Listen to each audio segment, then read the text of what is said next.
And that's a good word, because, a lot of folks struggle. When I do my marriage maintenance, or whatever you want to call it, maintenance, counseling, or whatever, I remind them of the pecking order, that is God first and then their spouse, and then their children. But it's hard for women to do that. I know it. It's hard for women to do that. I know it. And sometimes what happens is, that will be the vehicle that the enemy uses to kind of come in. Because when the kids trump your husband, for example, right, that leaves a crack for the enemy to exploit. When your job trumps your wife, that leaves a crack for the enemy, to exploit. And so we've got to have like that godly perspective in terms of what the priorities, are in our home life. That is God and our spouse, then our children, then ourselves and then job, and all that kind of other stuff, kind of falls into place. But I think, when we get that priority off, we don't think about, living as couples and being a couple and nurturing that relationship. So much of the home life becomes the nurturing, elements or aspects, of our coupleness. And we don't intentionally set aside time to just do things together. And quite honestly, our kids can shame us into not doing something. Why is it that y'all always going out? How come we can't ever go to the movies? Right? Because we're too busy at your volleyball game. Exactly. Because we're trying to, but we need to take some time, whether it's ice cream with a candle at the table, or it's dinner, at your favorite restaurant, or to my chagrin, running to the mall and watch somebody shop. Okay, and here we go on this, Pastor. Just like we like to go to the mall, some of us like to go to the mall, and you're like, go to the mall. Go to the mall what you want. Okay? See? Because just like we like to go to the mall, and you guys want to go and my thing is like, okay, I'll go to the mall, but you gonna sit down and play this video game? Okay, now we'll sit and play a video game with you. No, see, that's true. That's true. If you go to the mall with us and not complain and not be whispering in our ear before we get out the driveway. Oh, we gonna complain now. Now you asking too much. Before we get out the driveway, how long we gonna be at the mall? You asking too much now. That's a legitimate question. No, it's not. It's not. Man, I'm walking on these bunions. We gonna be out there. Let me tell you. You walk that mall until she's tired of walking that mall. Man. Going in and out the stores. No, you're not going to buy nothing. But see, you're going in and out the stores. That's what I'm talking about. Oh, yeah, but that's the Well, that's cutting a brother deep, though. But you know what? But watch this. When I say, come on, play this video game, I got to watch slow. No. I'm going to play this video game with you, baby, because you went to walk that mall with me. You didn't ask me one time when we're going to leave. See? And I'm going to whoop you on this video game. I'm going to play this video game. I'm going to whoop you. You're not going to whoop me for you anymore. That's because of you, girl. Man, but you know what? But you're right. I mean, we got to take one for the team. Love says, I'm going to do some things that, quite honestly, I wish wouldn't even exist. Because it's with you, or it's going to benefit you. And I can say, in those times when I was not selfish, right, and I was willing to go to the mall, and quite honestly, and just be honest, when I was willing to allow myself to enjoy the time together, that in fact I did enjoy the time, because it wasn't about store to store. It was about hanging out with Charmaine. Hanging out with Charmaine, you know what I'm saying? Just holding her hand and walking. Because here we go. A lot of men think that we want y'all to buy something for us or give us something. That's not what we want. Okay, remember this, guys, for Valentine's Day. We don't want the thing. If you were to write us a poem, or sing us a song and you know you can't sing at all, or to run us a bell bath and put some candles, or get in that kitchen and try to cook something you know you can't cook, we love that more than anything. We love that more than anything. You wouldn't have to spend a dime. It's the thought. It's the actions behind it. And men seems to think they always have to buy us something. Her birthday coming up, I need to go buy this ring. Her this coming up, she saw this purse she wants. It's not about that. It's not. Even if you were to say, let's go for a walk in the park. You're like, what? Well, let me ask you this, then, Jeannetta. Why is that not articulated? Because We do articulate that. No, y'all talking in women language. Y'all need to say take. See, hold up. Well, see, here's where I get this. This where I kind of get a little off.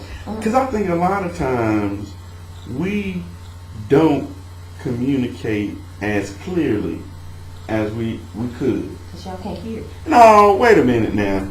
Wait a minute. What I'm saying is, you look at the purse, and then you get the person be like, well, really what I want is for you to take me on a walk. You'll take me for a walk? Because you know what? Tell me. Because we know we're not going to get a walk, so we might as well get something. We might as well get something. Just tell her, brother. Look, when I said to you, it's a beautiful day outside. This is a nice day for a walk. Hint, let's go for a walk. I'd be like, it sure is. You want to go get something to eat? Yeah, and we getting in the car. Yeah, exactly. Yeah. But you know what? I just said it's a beautiful day. Nice day for a walk. Okay, you said a nice day for a walk. Let's go for a walk. You know why women a lot of times just don't say it? Why? Because they're going to hear no? Yeah. They're going to hear no. Because you know, I believe in no now. Yeah, they're going to hear no. No, baby, I have to do this. No, baby, I have to do that. No. That just hurts us. Because you know what we're thinking? When you say no, you don't care enough about us. And then we reject you. Mm-hmm. Yeah. All I wanted was go for a walk with my husband, and he said no. You know, there's a lot of rejection in marriage. That's a lot of rejection. A lot of rejection in marriage. And sometimes I don't know, you know, to your point, I don't know that we always pay enough attention to each other. We don't. You know what I'm saying? To where we kind of can sense, you know, what's really important for the other one, or even that rejection. You know, because to your point, you know, I think we get really good at masking it. Mm-hmm. You know, can you make me some Kool-Aid? You know, I know this is tricky, but no, I'm doing this. For somebody, they're gonna feel rejected because they saying in their mind, I don't know how to even ask you for nothing. Exactly. I go to work, I do this, I do that. All I just asked, could you make me some Kool-Aid? And you said no, but you'll make that Kool-Aid for your sister or your girlfriend who you know ain't done nothing but just called and asked for something. Exactly. You know what I'm saying? Oh, it's it's on both sides of the fence. Yeah. I mean, you know, but it's real. Yeah, it's real, and that can, you know, that can be very hurtful. And do you think that sometimes, I know the enemy can exploit that, but do you think definitely? Do you think sometimes though that chills or kind of quenches a spouse's desire to want to, let's say, go hang out at the mall, or to be, you mentioned affection earlier, you know, to be affectionate, because you're like, well, daggone, I just asked you for a small favor, you won't even. Well, with women, if we feel rejected, we can't be affectionate. It's hard for us to be affectionate because that's our heart. See, yeah. But with men, oh man, shoot. They're like, look, I know I asked you for some Kool-Aid. You said no. Come on back here. Oh, that's it. Hey, man, we can just leave the argument. I'll meet you in the back. And we as women, and then we can fight after it's over. Yeah, we can't do that. Yeah, see, yeah. We can't do that. And man, it's complicated. It is complicated. It really is complicated. It's really complicated. But you know what? We can do all things through Christ. Who gives us strength.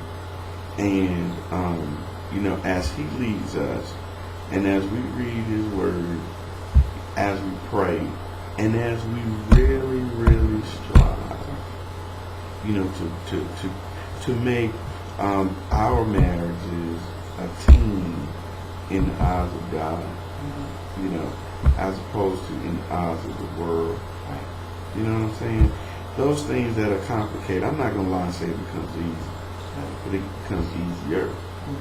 You know, and as we, because if we're intentional about that, just like being intentional about making your sales or putting together a good sermon or graduating from, you know, law school or grad school, just like we're intentional about that, or getting in shape, you know, as you train for your marathons and stuff like that.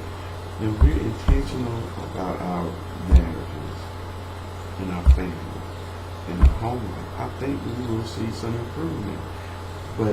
But let me say this to the camera. The improvement is not always in your spouse. It's in you. we always want the work to be on the other person. Lord, what can I do today that will make your eyes pleasing That's it. to me? You know, me. Right. Because it's really, like I said, what can I do today that's going to make me, be able to bring you pleasure, right? And not what, Lord, help Charmaine be a better wife. Exactly. Instead of saying, Lord, help Chris be a better husband. Burn off all that trash that I got. Well, girl, we could talk about this all day. All day. And maybe we should, all right? Day. So let me say, listen, thank y'all for sitting in on our little conversation. This is what goes on, regularly when we are making these videos and stuff. And I thought it'd be good just for us to chat. And I'll tell you, maybe you've got some topics that are burning and hot on your mind. You can send them to us. You can put it on Facebook, or see Christopher J. Respass on Facebook and send me a note, and we'll try to work those in. Please visit us on our website at godsgotablessing.com or at facebook.com/Antioch Christian Fellowship. I enjoyed it, Jeannetta. We'll have to do this again soon. It was real. It was real, man. This ain't no sipping tea. It ain't for no babies, right? This is real talk, because we know that you guys are dealing with real issues. Okay, we love you. We'll talk to you later. God bless you.